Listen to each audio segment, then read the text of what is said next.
Acclamez le Seigneur pour vous-même. Soyez...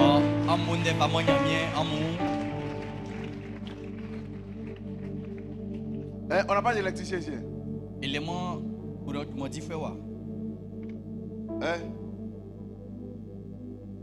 Ah bon, hein? Il n'y a pas d'électricien dans l'église. Tu connais? Ah, okay. Donc voici, tu peux nous aider. Que Dieu vous bénisse. Notre Rehoboth s'appelle Jésus-Christ de Nazareth. Il est notre repos, il est notre bonheur, il est notre paix. Il dit venez à moi, vous tous qui êtes fatigués et chargés. Parlez avec elle, peut-être qu'elle pourra vous aider. Vous tous qui êtes fatigués et chargés, je vous donnerai du repos. Alléluia. Et il ne s'arrête pas là. Il dit prenez sur vous mon joug, recevez mes instructions et vous aurez du repos pour vos âmes. Donc il y a deux repos que Jésus présente. Il y a un premier repos qui certainement peut concerner tout ce qui est aspect physique, matériel. Mais le deuxième repos concerne notre être intérieur. Il dit le repos de vos âmes. Plusieurs peuvent connaître le premier repos, avoir de l'argent, avoir des richesses, avoir de belles maisons, avoir un mariage, avoir du travail. Mais ils ne connaissent pas forcément le repos du cœur, ce qui donne la véritable paix. Alléluia. Mais notre repos s'appelle Jésus-Christ. Alors le véritable Rehoboth, c'est Jésus-Christ de Nazareth. Entre dans ton Rehoboth au nom de Jésus. C'est ce Jésus qui va te conduire dans cette destination finale qui s'appelle le paradis. Là où il n'y a plus de querelle, là où il n'y a plus de facture. Je parle à quelqu'un ce matin. Là où il n'y a plus de défis de scolarité. Alléluia. Là où il n'y a plus de problèmes à résoudre. Il n'y a pas CU là-bas, il n'y a pas Sodeci là-bas. Il n'y a pas Orange là-bas. Il n'y a pas Citelcom, il n'y a pas tout ça là-bas. Là-bas, tu téléphones, c'est gratuit. Alléluia. Tu téléphones, on appelle ça parole de connaissance. Tu es là-bas et puis tu sens. Tu communiques avec quelqu'un de l'autre côté là-bas. Alléluia. Tu n'as pas besoin de mettre un engin sur tes oreilles. Vous regardez de l'eau et puis vous vous communiquez. Alléluia. C'est un endroit paradisiaque. Et c'est ça l'image d'abord du Rehoboth. Parce que sur la terre, que tu le veux ou non, il y a toujours des défis, il y a toujours des oppositions. Alléluia, alléluia, alléluia. Entre dans ton véritable Rehoboth au nom de Jésus. Entre dans le salut de ton âme au nom de Jésus-Christ. Entre dans la paix de ton âme au nom de Jésus-Christ. Quand tu meurs là, que tu te retrouves auprès de ton Dieu. Si tu pars de cette terre après avoir rempli tes jours, que tu te retrouves auprès de ton Créateur. Alléluia. Et vous connaissez l'histoire de Genèse 26 où Isaac s'est retrouvé à Guérar. Et notre père spirituel le dimanche dernier a donné un puissant message. Et nous allons rester aujourd'hui sur un seul point, comme toutes les instructions qui ont été données dans toutes les églises vastes d'honneur. Alléluia. Première chose qui a été dite dimanche dernier, qui s'en souvient? Première chose. Hein? Oui, lève ta main, tu as balé. Ils ne connaissent pas les leçons. Oui. Comment? Première chose, c'est pas ce qu'il a dit. La famine, alléluia, il aura sur la terre certainement de la famine qui est le symbole des épreuves, de certaines choses ténébreuses qui arriveront. Je te rappelle que Guérar est le territoire de la promesse. Si vous prenez le temps de lire depuis Genèse 11, Isaac, je vous le rappelle, est le premier fils, est le fils de la promesse de Abraham. Abraham a entendu la voix de Dieu qui lui a dit: va dans un territoire que je te montrerai. Et c'est là que je vais te bénir. Il a dit beaucoup de choses concernant Abraham. Et je vous ai enseigné que en Genèse 11, Abraham avait reçu l'appel, mais il est resté dans le sein de son père. Et c'est son père qui les a pris avec son neveu et toute sa famille. Et ils sont partis jusqu'à Charan. Quand ils sont arrivés à Charan, ils s'y sont établis. Ils ont vécu des années, ils ont trafiqué là-bas, ils ont pris des terres, ils ont... Voilà. Et puis, Térak, le père d'Abraham, a fini par décéder. Je rappelle que le nom de Térak, ça veut dire retard. Alléluia. Ça veut dire retard. Donc, dès que Térak est mort, Dieu dit à Abraham, avec Genèse 12, ma face et sois intègre. Lève-toi, quitte ta patrie, ta maison, la maison de ton père, et va dans le territoire que je te montrerai. C'est ça. L'Éternel dit à Abraham, va dans ton pays. Donc ça veut dire que Charan était devenu leur pays parce qu'ils sont allés là-bas, ils ont duré là-bas, ils ont vécu là-bas. Sinon au début ils étaient en Mésopotamie. Et ils sont venus à Charan, donc là ils ont fait, je ne sais pas, 50 ans, 30 ans. Donc c'est comme des personnes par exemple qui quittent leur pays et viennent s'installer en Côte d'Ivoire et ils vivent ici, il y en a qui naissent ici, donc ils prennent la nationalité. Donc c'est pareil. Charan était devenu comme leur pays, mais ce n'était pas la destination finale. De Charan maintenant, quand le papa décède, Dieu lui dit à partir de Genèse 12, va-t'en de ton pays, de ta patrie, de la maison de ton père, dans le pays que je te montrerai, dont je t'avais parlé précédemment. Donc c'est là qu'il est parti. Et en partant, il est arrivé à Canaan. Et Dieu lui a dit que ce territoire-là, je vais te donner, je vais donner à ta postérité. Donc Abraham a fait d'abord une alliance là, dans ce territoire. Il a fait, comment on appelle là, il a bâti un hôtel et il s'est installé là d'abord dans ce territoire. On va essayer de voir ensemble. Je vais faire rapidement le parcours de cette partie pour que vous compreniez.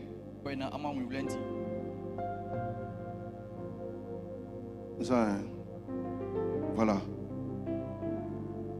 Donc l'alliance a été traitée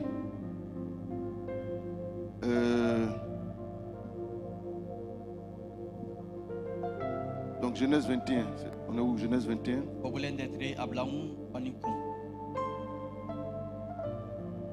Non, bien avant.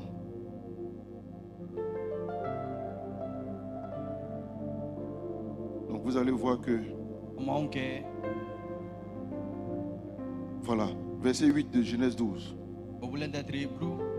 Il se transporta de là vers la montagne à l'orient de Bethel et il dressa ses tentes ayant Bethel à l'occident et Haï à l'orient. Il bâtit là un hôtel à l'Éternel et il invoqua le nom de l'Éternel. Donc après Charan, premier lieu où il s'est mis, c'est à Canaan, mais dans le territoire entre Bethel et Haï. À partir du verset 9, après avoir séjourné là, il a continué encore sa route. Il continua sa route, ses marches, et il s'avança vers le midi. C'est là qu'à partir du verset 10, il y a eu famine dans ce territoire pour la première fois. Et cette famine-là l'a fait repartir en Égypte. Donc il a fait un repli stratégique en Égypte. Là-bas, il a fait dire que sa femme était sa sœur pour ne pas qu'on le tue. Ça a été réglé finalement et il est ressorti. Ça, je parle d'Abraham. Il est ressorti de l'Égypte maintenant avec des biens et tout ça. Et comme lui et Lot, leurs biens étaient nombreux et qu'ils avaient beaucoup de bergers, il y a eu des dissensions, vous connaissez l'histoire. Et ils se sont séparés. Lot a pris Sodome et Gomorrhe. Et Abraham, à partir du verset 14 de Genèse 13 dit, l'Éternel dit, Abraham, après que Lot se fut séparé de lui, lève les yeux du lieu où tu es, regarde le nord, le midi, vers l'orient et l'occident, car tout le pays que tu vois, je te le donnerai à toi et à ta postérité pour toujours. Je rendrai ta postérité comme la poussière de la terre Et à partir du verset 18, Abraham leva ses tentes et vint habiter parmi les chaînes de Mamré, qui est près d'Hébron, et il bâtit là un hôtel. Donc après avoir quitté maintenant entre Haï et Bethel où il était, et se soit séparé de Lot, il allait s'installer dans un nouveau lieu qui est les chaînes de Mamré. C'est dans les chaînes de Mamré qu'il était, et en plein midi, il était assis devant sa case et les 3 anges là sont venus et il a eu une interaction avec eux, il les a reçus, il a été hospitalier, il a fait une offrande et un parmi eux a déclaré que l'année prochaine, à la même période, ta femme va enfanter. Alors donne-moi un puissant amen. Alléluia. C'est important que tu comprennes, je suis en train de placer un peu le contexte. Et puis, de maintenant la chaîne de Mamré, Abraham au chapitre 20 va aller toujours dans le territoire de Canaan, chez les Philistins, à Guérar. C'est là qu'il va faire alliance avec cet Abimelech, dont le chapitre 26 parle. On dit Abraham partit de là pour la contrée de Midi et il s'établit entre Kadès et Chour. Et il fit un séjour à Guérar. Dis avec moi Guérar. Là-bas encore, Abraham a fait dire que sa femme était sa sœur pour éviter que les gens le tuent à cause de l'alliance qui était sur sa vie. Donc il se protégeait. Donc il a donné plusieurs explications. Et ça s'est bien passé. Et il est sorti de là-bas. Là-bas à Guérar, c'est là-bas que Isaac est né. Donc comprenez bien le contexte de Genèse 26 là. Donc quand il est resté à Guérar, c'est à Guérar parce qu'on vient de voir que dans la chaîne de Mamré, l'ange lui a promis que l'année prochaine sa femme allait enfanter. Donc quand il va s'établir à Guérar, effectivement Sarah enfante, elle enfante le jeune homme Isaac, et Dieu depuis le temps de son père a refait surface. C'est ce qui est dit dans Genèse 26. Donc il y eut famine dans le pays, outre la première famine qui eut lieu du temps d'Abraham. Et Isaac alla vers Abimelech, roi des Philistins, à Guérar. Alléluia. Donc il allait vers... Non. Ce qui s'est passé avec ton père est différent aujourd'hui de ta situation. L'Éternel lui a apparu, verset 2, et dit, ne descends pas en Égypte, demeure dans le pays que je te dirai. Donc le pays que je te dirai là, à partir du verset 23, il dit, séjourne dans ce pays-ci, là où tu es. Ne va pas en Égypte, ne va pas dans un autre pays voisin, mais là où tu es venu en ce moment, pour être en connexion avec le roi des Philistins, il faut séjourner là. Je serai avec toi et je te bénirai dans ce pays, car je donnerai toutes ces contrées à toi et à ta postérité, et je tiendrai le serment que je fais à Abraham ton père. Donc, toutes épreuves, les épreuves ne veulent pas toujours dire que tu n'es pas dans la volonté de Dieu. Les épreuves, au contraire, sont notre meilleure école de formation. On l'a déjà vu. Alléluia. Tout ce que Joseph a subi l'a conduit pas à pas dans sa glorieuse destinée qui est aussi son Réhoboth. Que le roi se souvienne de Joseph et l'établisse là où il devait l'établir. Je suis venu dire à quelqu'un que cette année il aura des défis, mais la grâce du Seigneur va te positionner. Toi, ton rôle, c'est de voir derrière les défis une occasion d'élévation et de bénédiction. Qui dit amen à cela? Une occasion où le Seigneur va... Donc il faut creuser des puits pour avoir de l'eau. Alléluia. Il y a des efforts que tu dois faire pour avoir de l'eau, parce que c'est avec de l'eau ils vont vivre, ils vont boire, ils vont manger, ils vont préparer, ils vont se laver. C'est avec de l'eau qu'ils vont nourrir leurs brebis. Parce que souvenez-vous, on dit qu'il était fort riche. Dieu l'a payé. Ce jeune homme et son équipe étaient-ils obligés de d'abord chercher à creuser les puits de son père? Et quand ces puits-là étaient bouchés, il a creusé encore d'autres. Et il creusait chaque fois jusqu'à ce qu'il atteigne un puits où il n'a pas de querelle. Parce que Il peut toujours avoir la famine, mais tu es connecté à ce Rehoboth et tu es toujours abreuvé. Alléluia. Que Dieu t'abreuve au nom de Jésus-Christ. Que Dieu t'abreuve au nom de Jésus-Christ. Cette source principale-là, c'est Jésus-Christ. C'est Dieu notre Seigneur. C'est le Saint-Esprit. Dans cette, tu dois lutter pour avoir une vie de méditation. Parce que ces choses-là seront combattues par l'image des Philistins qui représentent des démons qui t'empêchent de prier. Le matin, quand tu te lèves, il y a une voix qui est en train de te dire non, tu es fatigué, il faut dormir. Non, tu as besoin d'entendre la parole de Dieu. Dis non, ne retourne pas en Égypte. Reste dans ce territoire. C'est là que je te bénirai. Parce qu'il a obéi, parce qu'il a persévéré, il est rentré à Rehoboth. Je suis venu dire à une personne ce matin, ne retourne pas en Égypte. Cette année 2026, mets fin à l'activité égyptienne dans ta vie. Oh, je ne parle pas de football, je parle de ta vie spirituelle. Je vais vous dire que la Côte d'Ivoire ne sera plus trouvée dans le péché. La Côte d'Ivoire ne sera plus trouvée dans ceux qui sont en contact avec Pharaon, avec les démons. Ce n'était pas aussi négatif que cela. La défaite Dieu annonçait que la Côte d'Ivoire est en train d'aller dans une autre dimension.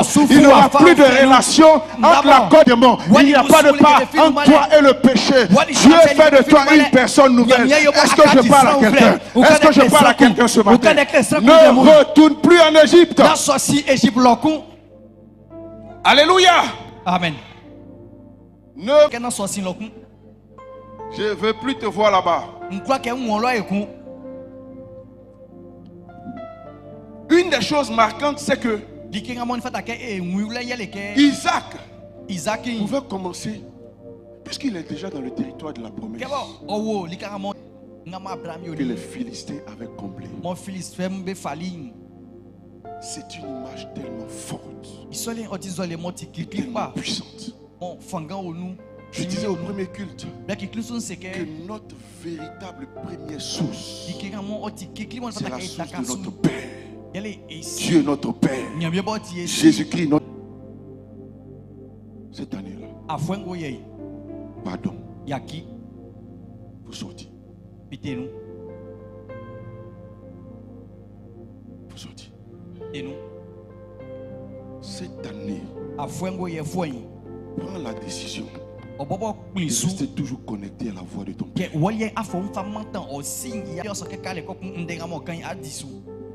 Cette année, voici ton premier compagnon. La parole de Dieu. C'est ta première source. La volonté de Dieu pour toi d'ici. Et tu le comprendras un peu mieux. Restaurer la source de ton Père, ça veut dire restaurer ta communion, ta relation avec Dieu. Le chrétien crie parce qu'il y a beaucoup de choses qui nous ont distraits. Celui-là qui était censé être un moyen pour être plus efficace dans notre génération est devenu plus une addiction. Et ça nous tire beaucoup plus en arrière. Ceux de cette génération qui vont commencer à mettre... C'est pourquoi les chrétiens sont devenus faibles. Tout m'est permis, mais tout n'est pas utile. Internet, les réseaux sociaux nous donnent beaucoup d'opportunités, beaucoup de capacités, nous donnent un accès là. Restaurer la source avec votre Père. Restaurer la relation. L'homme ne vivra pas seulement de pain, mais de toute parole qui sort de la bouche. Restaurer la source de son Père, c'est travailler à restaurer. Ce n'est même pas des choses qui sont préparées par l'esprit. C'est pourquoi il y a peu de puissance. C'est pourquoi il y a peu de puissance. Alléluia. C'est ta relation avec Dieu qui va te conduire dans ton Rehoboth. Alléluia. Dieu m'en a parlé depuis l'année dernière, depuis longtemps, mais là, depuis l'année dernière, on a essayé de maintenir les méditations matinales de la Bible. Plusieurs qui l'ont fait, ils ont tellement été bénis. Par la grâce de Dieu, on reprend le mardi, on a eu une petite pause. On va reprendre le mardi. Tu peux avoir l'applaudissement, l'acclamation des hommes. Mais le repos de ton âme qui fait que même quand on va te crucifier, tu vas avec célébration. Ça, c'est tout seulement Jésus. Cette année, sortons du péché. Sortez du péché. Sortez de la. C'est votre boussole véritable. Quand Dieu a parlé, il a parlé. Même si cela doit t'amener à faire des sacrifices. Revenez à Dieu. Il n'y a pas de réoport dans le péché. Il n'y a pas de réoport dans le mensonge. Déjà même le monde nous bombarde avec des images bizarres pour souiller ton esprit. C'est pour ça que c'est dans l'église maintenant même qu'on trouve beaucoup plus de folie. Que tu invites une soeur à venir te voir à la maison pour te masser. C'est pas étonnant. C'est pas étonnant que tu dises à une soeur qui n'est pas ta femme, viens préparer pour moi. Et puis tu lui fais des attouchements là-bas. Toi aussi qui t'as marié pour que tu ailles préparer pour la personne. Lèvons-nous avec un désir brûlant de faire la volonté de Dieu. Ne soyons pas dans un leurre, ne soyons pas dans un film. Ne pensons pas que nos offrandes, nos présences occupent nos services pour acheter le salut. C'est faux. C'est notre communion avec Dieu. Double.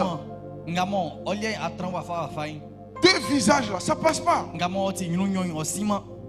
Même dans le monde professionnel, même dans la vie de tous les jours. Quand tu as fourni des efforts au travail, tu penses que tu as travaillé, tu as fait des efforts, et puis ton patron ne reconnaît pas ce que tu fais. Regarde le mal.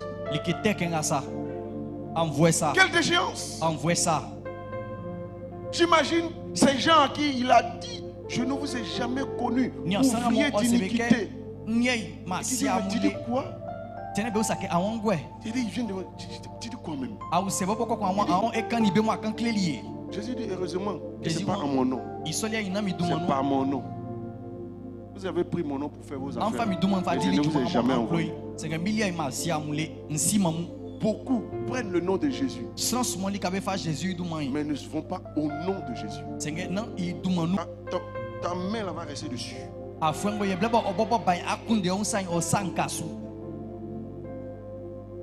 Tu dis pas amen. Hey, tu dis amen à ça. Hey, c'est bonne parole. Puis, tomber, c'est relevé. Tomber, c'est relevé. Tomber, c'est relevé. C'est quoi ça? C'est que le sacrifice de Jésus est vain. C'est que le sacrifice de Jésus est vain. Comment la parole de Dieu devient ta boussole? Beaucoup d'entre vous tombez parce que vous avez baissé de révélation, ou bien vous avez un manque de révélation concernant le péché. La haine du péché n'est plus en vous. Vous avez commencé à diluer les choses. C'est-à-dire, vis-à-vis du péché, vous êtes devenu tolérant. Et rentré dans le sang de ces derniers jusqu'à aujourd'hui. Il a fallu que Jésus seulement vienne pour nous donner la victoire. Quelle est cette action? C'est trop dangereux. C'est pourquoi il dit ne va pas chez la femme étrangère. Parce que son issue c'est la mort. Il y a des... Il rejette. Que Dieu te donne la révélation. Que Dieu te donne la révélation de ce que tu fais qui est abominable. Et lorsque tu viens dans tes pensées, tu as envie de vomir. Parce que tu n'es plus là-bas. Que Dieu te donne de ne plus prendre plaisir en ces choses. De tolérer. Non, c'est pas grave, on peut faire un peu. Non. Qu'est-ce que l'église est devenue? Qu'est-ce que l'église est devenue? Sodome et Gomorrhe sont en train de rentrer dans l'église.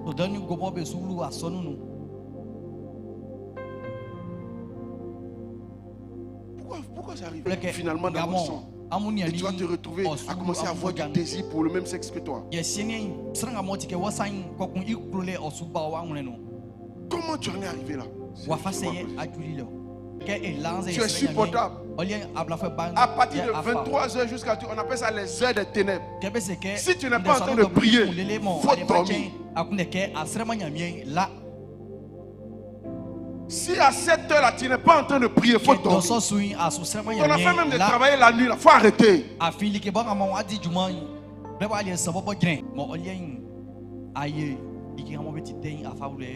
Et quand ton esprit est souillé, tu vas commencer à poser des actes que tu ne posais même pas avant. Et tu ne posais pas avant. Et tu vas perdre ton assurance. Parce que tu sais ce que ça veut dire. Fuyez l'impudicité. Fuyez. Ça veut dire que dès que quelqu'un de sexe opposé frère te dit de venir préparer pour lui, tu dois commencer à courir pour fuir.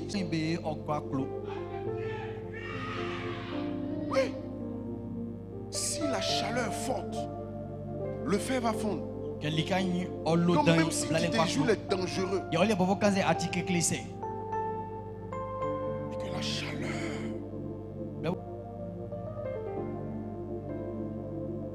tu ne peux plus. Mais qui t'a envoyé là-bas? Quand toi-même tu partais, tu savais qu'il est seul. C'est ça qu'on appelle fuir. Fuir là, c'est pas d'aller dans le piège et puis dire oh Seigneur sauve-moi. Il ne va pas te sauver. Il va devenir une masseuse. Ah bon? Ah bon? Tu es une masseur? Ah bon hein? Ah bon? Il ne savait pas qu'il y avait les masseurs dans l'église. Fuyons le péché. Soyons engagés à rechercher la véritable source de notre vie, à faire sa volonté. Battons-nous pour ça. Il dit vous n'avez pas encore lutté jusqu'au sang. À certaines fois, tu dois lutter contre le péché. Surtout, c'est ça que l'ennemi m'avait attrapé jusqu'à ce que je rencontre le Seigneur. Et quand j'ai rencontré le Seigneur, j'ai pris des résolutions. Parce que je sais que c'est les domaines de ma vie où j'ai des faiblesses. Donc moi j'ai resté là, oh non, c'est pasteur maintenant, machin. Oh non, un verre de vin ça fait rien. Ah bon? Tu es ivre du vin. Il y en a même, ils n'ont pas besoin d'être ivres. Même pas besoin d'être ivre. Toi-même tu te connais, c'est dit toi-même là, 120 même. Tu es un gars dangereux. Donc évite certaines choses qui donnent des paroles de connaissance. Et que Dieu te regarde et que tu te dises, je ne t'ai jamais connu.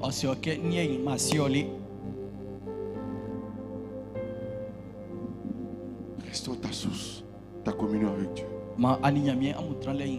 Quelqu'un veut te tirer en arrière. Ce n'est pas ta foi, ce n'est pas ton appel. Alléluia. Alléluia. Pourquoi Isaac était déterminé à restaurer les puits de son père? Nous sommes un. Hein?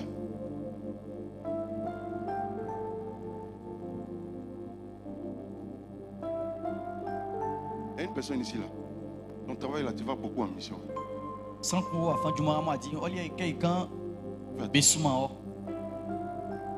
attention. Très attention. Une façon de te garder. Vous priez matin ensemble, même si vous êtes matin ensemble, le soir, parlez ensemble. 15, 20, 30, 40 minutes avant les dormir. C'est comment on fuit.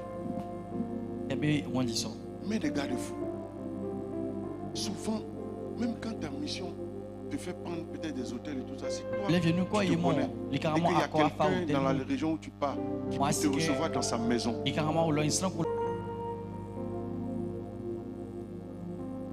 Par exemple, une des choses que le pasteur Yvan fait, que nous on a copié, et que le pasteur Mohamed fait aussi. Le premier siège de ma voiture, personne d'autre ne monte là-bas si ce n'est mon épouse.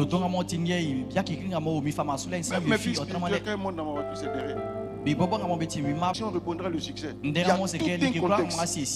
Quand tu fais de l'éternel tes délices, c'est tout ça qui fait que quand tu prends des résolutions, ça se solde par des succès. Cette année, qu'on ait une église pure. Une église où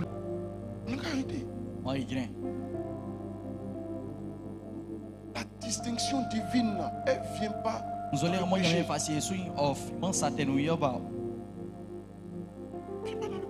Sinon Dieu se contredit. Parce que le but de Dieu, c'est pas de nous donner d'abord. Les choses que Dieu fait dans ta vie, on soit unanime de dire que c'est la main de Dieu qui l'a fait. Sortons du péché cette année. Soyons sérieux dans notre marche chrétienne. Les amis, c'est visible que l'ennemi attaque l'église. Vous ne voyez pas que l'ennemi est en train de rendre les pasteurs légers. Tu as pris pour aller où et puis ce qu'il t'a montré là, ce n'est pas arrivé.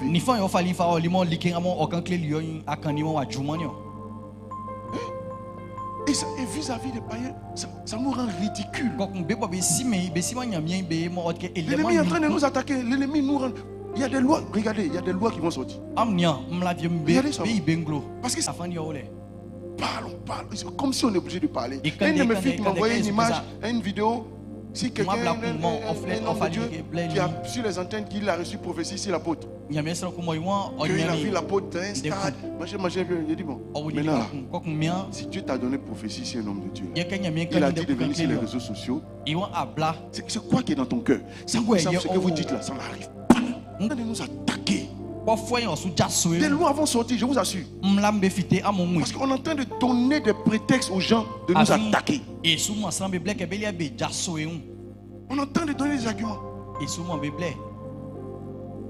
Toi, tu reçois, si Dieu t'a parlé sur un chant ou bien sur un artiste, est-ce que tu es obligé de faire publicité ça? Entre en contact avec le chanteur, dis-lui la révélation. Boîte de nuit en Suisse là, ils ont plus en nuit. C'est ça, voilà.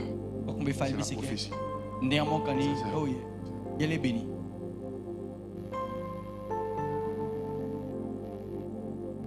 cherche non. On cherche non. On cherche non des hommes. L'esprit pharisianique est là. C'est venu sur une autre forme. Avant même, moi je me rappelle au début là.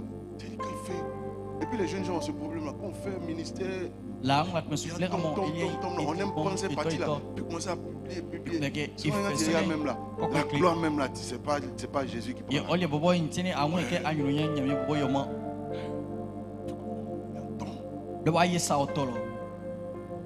Mais à la fin, ils font plus ça. Ils font plus ça. Regardez les pères, si vous voulez la maturité, regardez comment les pères se font. Observez les pères. Il y a souvent certaines choses, c'est le comportement des jeunes même. Je fais tomber les gens. Parce que très souvent derrière là, c'est notre nom. C'est notre nom. C'est notre nom. Ce que je vous dis là, je faisais ça. Mais laisse-moi m'interpeller. Souvent même nos évangélisations. On fait dans les rues et puis on prend photo d'évangélisation qu'on est en train de... Si au moins tu es en train de faire la vidéo du message que tu es en train de communiquer pendant ton évangélisation, on sait que c'est un message. Celui qui entend ça peut à un moment donné de son direct là, il est confessé Christ. Mais simplement les images où on te voit, tu as un micro, tu as un truc et puis c'est tout. Tu évangélises. Tu évangélises. Il y a beaucoup de choses qu'on fait. Si on prend le temps de sonder notre cœur devant le Saint-Esprit, il va nous dire de faire plus ça. Il va nous dire. Il faut arrêter ça. Parce qu'aucune gloire n'est donnée au Seigneur. Quand on finit de donner une parole comme ça qui tombe à piquer une parole de connaissance, et puis les gens viennent nous soulever, nous on ne fait plus ça. Dans le secret, il a donné la gloire à Dieu. Ok. Il fallait lui donner la gloire publiquement. Alléluia. Il fallait lui donner la gloire publiquement. Église, restaurons la source de notre Père. Reviens, ma soeur. Reviens à ton Dieu. la vie dans laquelle il va te faire du scandale à la maison. Est-ce que les mamans vont confirmer? Hein? Les mamans sont là. Voilà. Il pleure parce qu'il est lié au sein. Il doit prendre le lait. Et c'est ce que la Bible dit. Que nous avons un lait spirituel. Il faut qu'on t'enlève vite. On doit faire césarienne. Un chrétien qui dit qu'il est né de nouveau, qui se lève matin, il ne prie pas, il ne médite pas, il ne prend pas du temps d'entendre la parole de Dieu au cours de la journée. Il n'est pas rempli de désir d'entendre Dieu. Tu n'es pas encore né. Je te dis la vérité. Quand maman sort, il commence à pleurer. Souvent tu es obligé de faire un truc. Quand il est à la cuisine là-bas, puis tu sors, tu fuis. Pour ne pas qu'il te voie. Pourquoi toi tu n'es pas attaché à Dieu comme ça? Pourquoi tu es vraiment indépendant vis-à-vis de Dieu? Pourquoi tu n'as pas ce désir-là toujours d'être dans la présence de la communion? Pourquoi l'absence du Saint-Esprit? Pourquoi ils aiment parler à leurs amis à l'école? Pourquoi il est docteur? Pourquoi il est pilote? Un enfant aime présenter son Père. Alors si toi tu dis que tu es né de nouveau et que témoigner de Jésus n'est pas une passion pour toi, je doute. Les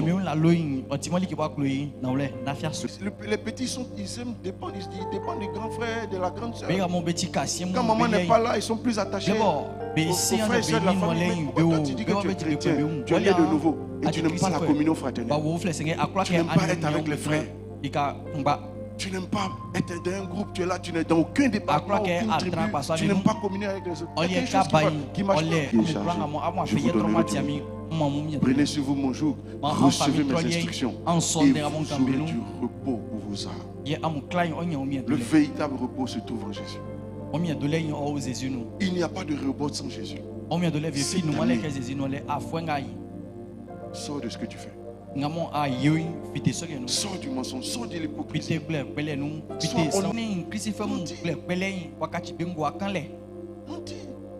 Regardez comme ça.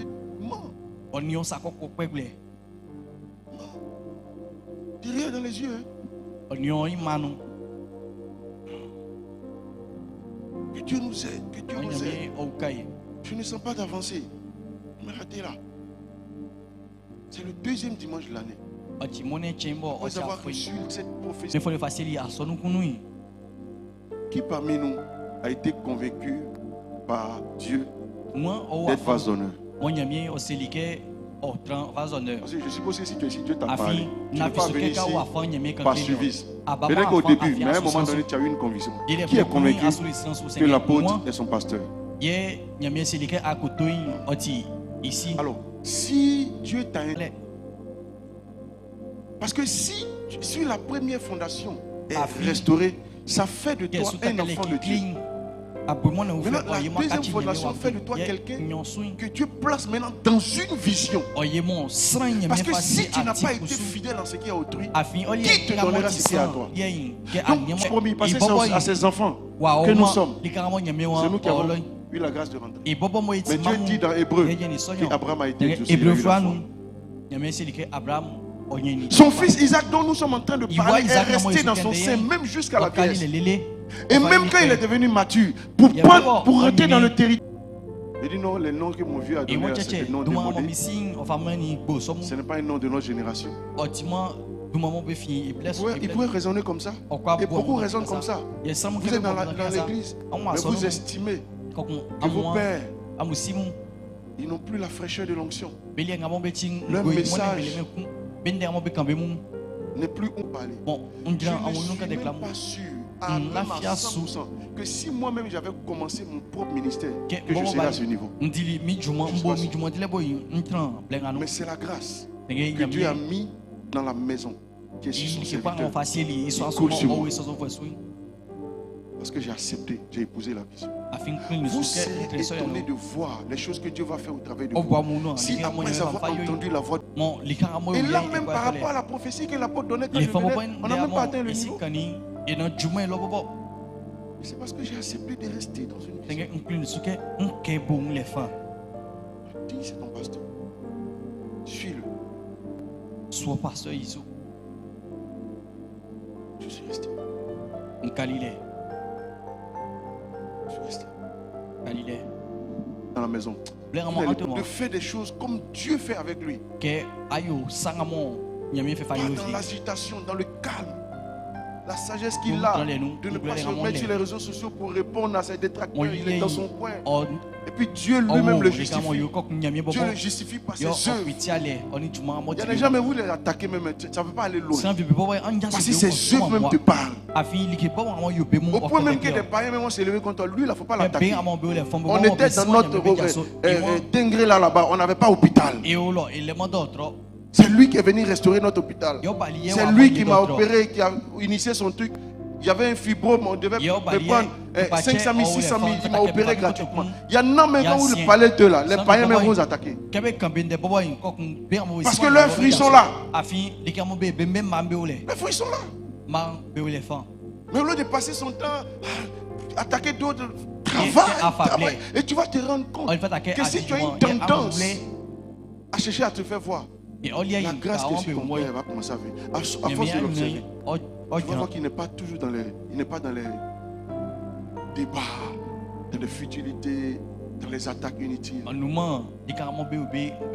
Tu vas voir que quand il prêche, il utilise même ses propres expériences, ses propres faiblesses. Il ne va pas venir prêcher en se jouant des personnes Superman. Et puis son message passe. Tu vas voir que tu vas commencer à prêcher comme ça. Si tu avais une tendance à cacher tes faiblesses, tu vas voir que dans tes prédications, tu vas commencer à faire la même chose. Ah, voici ce que l'Esprit me disait. J'ai fait tel ou tel. Je pensais que je faisais bien, mais l'Esprit m'a interpellé. J'ai fait mal parce que mon tel fils m'a critiqué. J'ai gardé dans mon cœur, mais l'Esprit m'a interpellé. Et puis, pendant que tu prêches avec tes faiblesses, ça commence à être une leçon pour d'autres personnes. Mais Dieu t'élève dans ça. Tu vas voir que naturellement, tu vas avoir de l'audace pour commencer à initier des programmes d'envergure pour impacter le secteur dans lequel tu es. Vous pensez que c'est pour se faire voir qu'ils ont fait des choses et bien peu? Non, c'est une saison.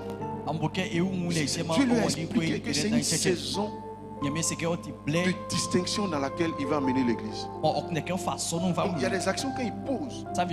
C'est comme prophétiquement, il est en train de donner un message. Donc tu vas voir que si tu es dans un terrain, à force d'observer ton père et de suivre la vision, tu n'auras pas peur de prendre des initiatives pour impacter ton secteur. Et on t'a mis dans une ville, tu as fait des programmes. Le préfet et le sous-préfet seront impactés. Aujourd'hui, beaucoup de programmes que l'homme de Dieu a organisés afin que les gens respectent l'église. Sinon, l'église évangélique, les gens ne nous respectent pas. Là même encore, ces derniers temps, on est en train encore de tout gâter. Prophétie sur tout. C'est bien, mais même si ça reste secret, c'est bon aussi. Esprit du Dieu m'a dit, sors de ce corps. La dernière fois, depuis hier, je priais, dit Seigneur, fais grâce. Parce qu'ils ont commencé ils ont commencé à prendre des lois dans l'église. Fais grâce. Ne donne pas l'avantage sur l'ennemi. Ne donne pas l'avantage à l'ennemi sur. Ne donne pas l'attention. Fais grâce. Ne soyez pas étonné si dans lesquels on dit que si tu n'as pas diplôme ou bien quelque chose, tu ne peux pas être pasteur à Côte d'Ivoire. Ne soyez pas étonné. Parce que nous, on prête le flanc. Mais que Dieu nous garde. Que Dieu nous garde. Alléluia. Que Dieu nous garde. Que Dieu nous garde. Que Dieu nous garde. Est-ce que quelqu'un est là? J'ai mal parlé. J'ai mal parlé. Ok. On peut acclamer le Seigneur. Alors je vais m'arrêter là. Il y a beaucoup de choses à dire. Sur ce point, mais je vais m'arrêter là. J'ai compris. Lève-toi aujourd'hui avec une soif, avec une forte résolution, avec une aspiration profonde de changement. Dis Seigneur, je veux un nouveau départ. 2026 n'est pas juste une date, mais que soit pour moi, dans ma relation avec toi, une nouvelle saison. Dans ma vie de sanctification, dans ma communion avec le Saint-Esprit, dans mon engagement, dans la vision de mon Père spirituel, dans l'honneur de mon Dieu et de mon Père spirituel. Donne-moi la grâce. Je ne veux plus rester dans cette situation de péché qui m'affaiblit, et qui fait que je perds l'assurance. Ça fait que depuis un moment, je ne sais plus, je suis dans mon coin, alors que les prophéties annoncent une grâce que tu as déposée sur moi. Mais à cause de cette situation-là, je suis accablé dans ma conscience. Demande la grâce de Dieu. Prions ensemble. Demandons la grâce de Dieu. Demandons la grâce de Dieu. Demandons la grâce de Dieu. Je sais que Dieu va nous entendre. Demandons la grâce de Dieu. Demandons la grâce de Dieu. Demandons la grâce de Dieu. Que le Seigneur nous aide. Que le Seigneur t'aide. Que le Seigneur m'aide. Que le Seigneur aide chacun de vous. Que ce soit une saison connectée à la source. Que les puits de notre communion avec Dieu soient restaurés. Que les puits de notre connexion avec la tête, le leader, le pasteur, le berger que Dieu nous a donné, soient véritables. Oh Saint-Esprit, aide-nous dans ta grâce. Aide-nous dans ta grâce. Fais-nous monter à un certain niveau de maturité. Fais-nous grandir dans notre marche. Il y a longtemps que nous sommes chrétiens. Il y a longtemps que nous t'avons connu. Que année après année, nous puissions voir le fruit de cet engagement avec toi. Oh Saint-Esprit, Saint-Esprit, Saint-Esprit, Saint-Esprit, Saint-Esprit, Saint-Esprit, Saint-Esprit. Prie pour toi, demande cette grâce à Dieu. Demande-lui pardon pour toutes ces fautes. Et lève-toi avec une décision, une résolution ferme. Que tu sois prêt à regarder la situation qui n'honore pas le Seigneur. Dit à partir de maintenant, ça suffit. Que cette vie chrétienne clopante, de façade ne soit plus mon partage. Je vais être un véritable chrétien. Je vais être un véritable chrétien. Je ne veux pas me tenir là, avoir le micro, être avec le pasteur.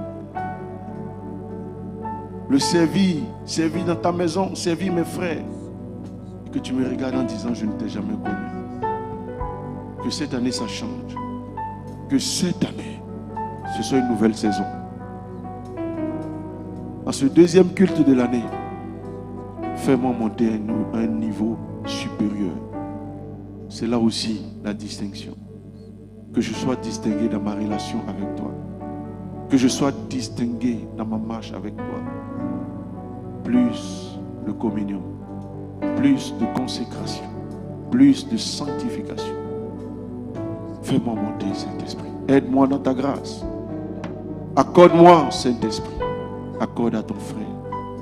Accorde à tes enfants. Accorde à ta fille. Accorde à tes serviteurs et tes servants cette grâce nouvelle. Tu as payé le prix. Aucun Philistin ne peut t'arrêter. Comme Isaac n'a pas pu être arrêté. Je prie qu'il en soit ainsi. Qu'aucun démon, qu'aucune œuvre de famille, qu'aucun esprit de génération ne puisse nous arrêter. Fais-nous grâce, Père. Fais-nous grâce. Pardonne. Et donne-nous de considérer la nouvelle saison que tu mets devant nous. Béni sois-tu pour ces instants. Merci Seigneur. Au nom de Jésus. Amen. Amen. On peut acclamer notre Dieu. Alléluia. Gloire à Jésus.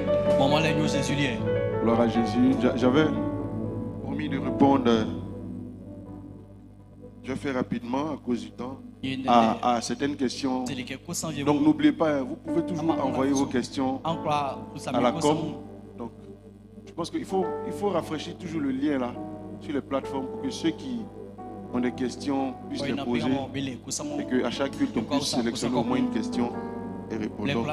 Je crois que dans la question, il y a une personne qui a demandé si c'était encore nécessaire d'apporter la dîme dans la nouvelle alliance. Alors j'avais déjà parlé de ça au premier culte. Il faut comprendre que le principe de la dîme s'est manifesté pour la première fois dans Genèse 14, 20. C'était dans un contexte où Abraham, toujours Abraham, le père de la foi, notre modèle sur la terre, était allé en combat contre, je crois, 4 ou 5 rois ennemis dans le territoire où ils étaient parce qu'ils avaient capturé Lot, sa famille et plusieurs prisonniers et les biens. Donc Abraham a sélectionné des soldats à sa solde et il allait combattre contre ces rois, contre ces armées. Il les a vaincus, il a récupéré les prisonniers et il a pris aussi des biens, du butin de guerre. Alors pendant que Abraham rentrait joyeusement avec son armée et tout son butin, il y a une apparition sur son chemin d'un être qu'on appelle Melchisedec, roi de Salem. Il dit, béni soit Abraham, béni soit Dieu, pardon, béni soit Dieu très haut qui a livré entre tes mains. Et Abraham lui donna la dîme de tout. Alléluia. Qui a livré tes ennemis entre tes mains. Et Abraham lui donna la dîme du tout. C'est comme si quand ce roi-là, qui s'appelle Melchisedec, est venu, c'est comme si il a fait comprendre à Abraham la source de sa victoire. Ce n'est pas ton armée, ce n'est pas ta propre force, ce n'est pas ta compétence. Mais ce combat-là, tu as pu l'avoir, tu as pu le gagner à cause du Dieu très haut qui était avec toi. Alors, et sans qu'il n'ait besoin de dire autre chose, et de demander à Abraham de faire une action ou bien de manifester une certaine reconnaissance. Il sent que Abraham a senti dans son esprit qu'il devait apporter la dîme de tout ce qu'il avait eu comme butin en reconnaissance de ce que sa victoire, sa bénédiction, ses grâces sur leur origine de Dieu le Créateur. Et Abraham a donné la dîme de tout le butin. Je pensais qu'il allait encore avoir une interaction entre lui et Abraham. Le verset qui suit, essayez de mettre, on passe automatiquement à un autre chapitre. Alléluia. Le roi de Sodome dit à Abraham, donne-moi les personnes et tout ça. Donc, les rois que Abraham a aidés là maintenant, ils viennent, ils disent non, donne-nous les hommes, prends les butins et tout ça. Et puis Abraham dit non, je ne vais rien toucher de tout ça. J'ai fini de donner la part de Dieu. Prenez tout. Pour ne pas que vous dites que demain c'est vous qui m'avez enrichi. Donc non seulement Abraham a donné la dîme du butin, mais tout ce qu'il a eu comme butin, il a donné aux gens de Sodome et tout ça. Il n'a même pas pris quoi que ce soit là. Mais moi ce qui me truc c'est la façon dont ce roi est venu. C'est comme s'il est venu pour un objectif. En amenant Abraham à reconnaître que la source de sa victoire, c'est son Créateur. Et il prend une part de ce qu'Abraham a eu comme butin et il disparaît. Et plus tard, Hébreux 7, que je n'ai pas le temps de lire, va nous expliquer qu'en fait, ce n'était pas une action anodine. C'était une action, je dirais même prophétique, qui avait une portée spirituelle sur plusieurs générations. Que quand Abraham donnait ça, Lévi, qui était dans ses... Or, Lévi, c'est 2 générations après. Parce que lui, son fils, c'est Isaac. Après, son arrière-petit-fils, c'est Jacob. Et Lévi vient maintenant de Jacob. Donc, Hébreux 7 dit, c'est quand Abraham était en train de donner cette dîme à ce personnage spirituel et qu'il a dit il dit que c'était Christ, Melchisedec, qui était l'image de Christ. Donc Abraham ne donnait pas un simple roi, il était en train de donner à Christ, à Jésus. Donc déjà ça nous transporte dans la nouvelle alliance. Je ne sais pas si vous comprenez. Ce que le roi prenait dans l'ancienne alliance était l'image d'une action que Abraham était en train de faire dans le spirituel en rapport avec Jésus. Donc c'est Jésus, Melchisedec, le roi de Salem, qui a pris la dîme. Et le hébreu poursuit en disant qu'en fait, c'est Lévi dans les entrailles d'Abraham qui était aussi en train de donner la dîme. Alléluia. Alléluia. Donc, est-ce que nous sommes des fils d'Abraham? Nous sommes des fils d'Abraham aussi? Voilà. Donc, ça veut dire que l'action qu'Abraham a posée, il nous a mis aussi dedans. Puisque Lévi a été mis ainsi par cette action. Alléluia. Et c'est plus tard que Moïse en a fait une loi. Mais je dis que si Dieu a donné ça comme loi à Moïse, ça veut dire que c'est une bonne action à faire. Qui est d'accord avec moi? Alléluia. Pour que ce soit marqué dans l'esprit des enfants de Dieu qu'ils doivent le faire régulièrement. Donc vous verrez que dans Deutéronome 14, 22, il dit: tu lèveras la dîme de tout ce que tu produiras, que tout ce que produira ta semence, de ce que rapportera ton champ chaque année. Nombre 18, 21 dit: je donne comme possession aux fils de Lévi toute dîme en Israël pour le service qu'ils font, le service de la tente d'assignation. Donc, Dieu en a fait une loi au travers de Moïse. Donc, les enfants d'Israël, tout ce qu'ils touchaient, ils enlevaient une part qui est un dixième, qu'ils envoyaient à ceux qui sont chargés de s'occuper de tout ce qui est activité spirituelle dans le pays et dans la nation. Alléluia. Maintenant, Jésus arrive. Une première fois où Jésus apporte l'aspect de la dîme, c'est dans Luc. D'ailleurs, il nous a dit avant même ça qu'il n'est pas venu pour abolir la loi. Il est venu pour l'accomplir. Et dans Luc 11, 42, pendant qu'il interpelle maintenant les pharisiens sur leur attitude, il dit: malheur à vous pharisiens, parce que vous payez la dîme de la menthe, de la rue, de toutes les herbes, et que vous négligez la justice et l'amour de Dieu. C'est là ce qu'il fallait pratiquer sans omettre les autres choses. Sans omettre les autres choses. Il dit, il leur a dit après, il dit: si votre justice ne surpasse pas celle des pharisiens, vous ne pouvez pas entrer dans le royaume. En d'autres termes, Jésus n'est pas contre la dîme, mais toute dîme, toute offrande, toute aumône qu'on fait avec un cœur méchant, c'est pas agréé par Dieu. Jésus est venu parfaire l'offrande. Il dit: il faut faire ces choses, il ne faut pas négliger. Mais ce qui est le plus important, vous devez aimer l'homme. Vous devez aimer les gens. Les pharisiens n'aimaient pas les gens. Ils étaient sur la loi rigide, mais leur cœur n'aimait pas les gens. Au point que quand Jésus délivre des paralytiques, des gens qui sont sûrs, mais quand Jésus le fait le jour du sabbat, ils vont rester sur la loi. Pourquoi il l'a fait pendant le sabbat? Mais le gars qui est en train de mourir et puis on l'a sauvé là, ça vous dit rien. Donc Jésus était en train de le dire: c'est bien ce que vous faites, c'est écrit dans la loi. Mais si vous faites toutes ces choses en étant méchant, en ne pardonnant pas aux gens, en n'étant pas miséricordieux, tout ce que vous faites là, ça ne sert à rien. Vous ne pouvez pas entrer dans mon royaume. Donc la dîme doit continuer à s'apporter. On doit aimer les gens. On doit le faire avec amour. Toute offrande qu'on apporte à Dieu, on doit le faire avec un cœur d'amour. Ce n'est pas un cœur où on nous motive. Parce qu'il y en a qui n'aiment pas apporter à Dieu tant qu'on n'a pas créé des circonstances pour le motiver. Si tu donnes, tu vas avoir visa audio. Si tu donnes, tu vas... C'est quand on dit quand. Ouais. C'est qui n'a jamais donné même à quelqu'un. Tu ne le fais pas avec amour. C'est pour ça que beaucoup font de grosses offrandes. Puis il y a comme rien.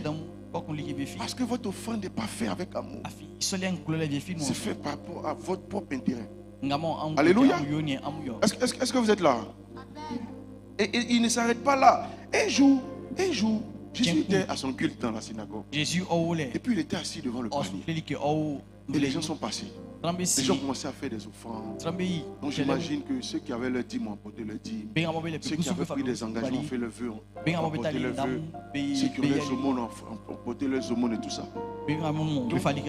C'est clair qu'il y avait différentes couches sociales. Il y en a qui ont apporté 2 millions. Il y en a qui avaient des enveloppes de dîmes de 5 millions parce que Dieu a débloqué une affaire cette année. Les gens donnent. À un moment donné, il y a une autre dame qui s'approche. Elle ne prend que tout ce qu'elle avait, c'était 2 pièces. Et puis, elle met tout ce qu'elle a dans le panier. Et puis Jésus appelle ses disciples. Vous voyez, parmi tous ceux qui ont donné, les Timéo, les prémisseurs, les tantantants, c'est cette veuve-là qui a donné plus que tous. Puis il dit, ah, mais pourquoi? Et les grosses enveloppes qu'on a vues là. Non, cette dame-là, pourquoi j'ai dit qu'elle a donné plus que tous? Pourquoi j'ai dit que son enfant est plus agréable? Parce qu'elle a donné tout ce qu'elle avait. C'est comme si elle a donné sa vie. Donc l'offrande dans l'esprit de la nouvelle alliance, c'est ta vie. Tu n'es attaché à rien. Tu es capable de donner tout ce que tu as sur toi en regardant Dieu. Il dit, c'est elle qui a donné plus. Donc tu peux donner un gros montant.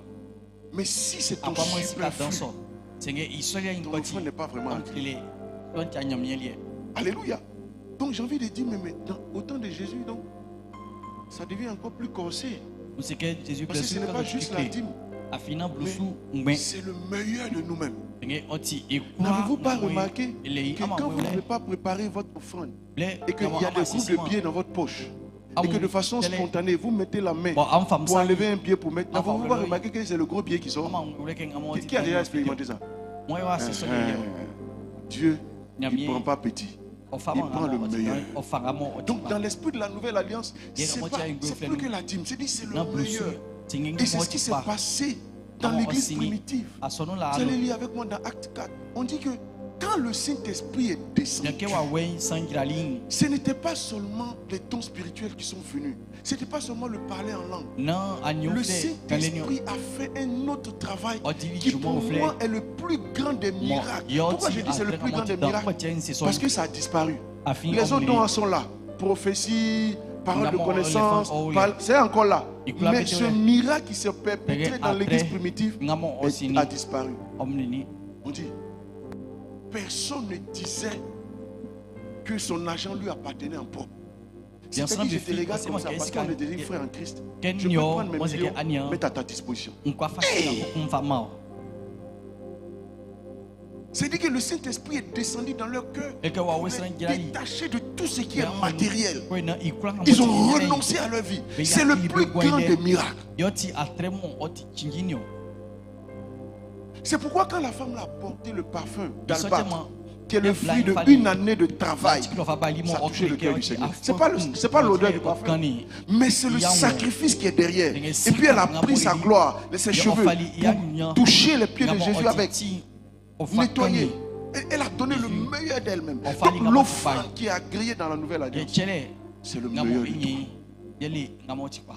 C'est le meilleur de toi. Donc je dirais que dans la nouvelle alliance, c'est encore plus corsé. C'est encore plus corsé. Et Paul, dans Galates 6.6, je ne sais pas si vous avez lu. Qui connaît Galates 6.6? Hein? Il dit que celui à qui l'on enseigne la parole fasse part de tous ses biens à celui qui l'enseigne. Qui comprend ça? Ça là, tu disais que tu n'as pas envie de comprendre. Il y a les paroles, mais si tu ne comprends pas, c'est mieux pour toi. Mais c'est la Bible. C'est la Bible. Qui comprend? Tu as dit quoi? Oui, mon frère là-bas.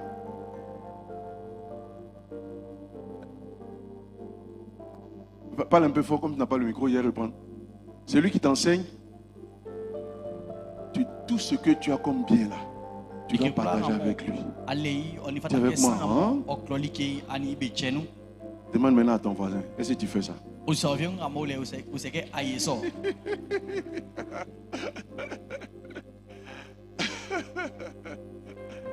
Alléluia. Donc même dans la nouvelle alliance là, le principe même des offrandes est devenu encore plus corsé. Quand même c'était une forme de loi, on doit apporter notre dîme là. Au point que l'habitude que les gens avaient dans l'église primitive, aujourd'hui ça a disparu dans les églises de notre génération. Qui parmi nous peut passer sa vie à travailler, créer des richesses et venir déposer dans l'église pour qu'on aide les gens. Qui fait ça? Qui fait ça ici? N'est pas venu. Oh, c'est le modèle. Maintenant, je vais te poser une dernière question pour toi. Si Jésus te visite à la maison aujourd'hui, dis Amen. Alléluia. Et que tu dois donner quelque chose à Jésus. Qu'est-ce que tu vas faire? En fait, j'ai t'aidé. Tu ne sais même pas qu'est-ce que tu as lui donné. Mais tu ne sais pas. Qu'est-ce que tu. Voilà. Si c'est pour arracher tes yeux, si c'est pour vider même ton compte, parce que tu es en face de toi, Jésus, le créateur du ciel et de la terre, celui qui donne sens à ta vie, celui qui est capable de ressusciter les morts, qui, même si tu lui donnes tout, il peut encore te redonner jusqu'à. Si c'est Jésus qui est devant toi, tu ne vas même pas faire calcul. Est-ce qu'on donne dîme ou on ne donne pas dîme? Tu es capable de te dépouiller. Parce que tu as fait à Jésus. Maintenant la question, est-ce que quand tu viens faire offrande ici, dans le panier, c'est à qui tu donnes? Quand tu viens, quand on dit faisons nos... dans ta pensée là, tu entends donner à qui? Hein? Non, il faut dire la vérité. Non, parce que j'ai posé deux questions. Si Jésus était chez toi et que tu te sentais en train de vouloir donner quelque chose à Jésus à la maison, tu n'as même pas fait de calcul. Tu allais même dépouiller ta maison pour lui donner. Maintenant, dans le culte, dans les offrandes qu'on fait normalement, c'est aussi à Jésus qu'on donne, non? Mais pourquoi cette même pensée-là ne t'anime pas? Parce que ici, en venant, souvent il y a une voix qui te dit non, ce n'est pas à Dieu que tu donnes, c'est au pasteur, c'est une organisation, c'est une institution, c'est pour ça que tu calcules. Alors je suis venu à la conclusion suivante. La dîme, même dans la nouvelle alliance, est une volonté permissive. C'est-à-dire, comme je ne donne pas tout à Dieu là, au moins qu'on ne m'empêche pas de donner au moins le 10e. Comme je ne suis pas en train de faire selon ce que je vois des Écritures dans la nouvelle alliance, comme cette pauvre veuve qui a donné tout ce qu'elle avait, comme je ne suis pas en train de faire ça encore, mais au moins ce qui a été mis dans la loi à un moment donné, que je me discipline à faire ça, le temps que j'ai la révélation de grandir. Est-ce que ça a aidé quelqu'un? Alléluia. Donc pour moi, comme toutes les autres offrandes, tu fais partie des offrandes qu'on doit faire. Alléluia. Les aumônes, les dîmes, tout ce que tu mets dans ton cœur.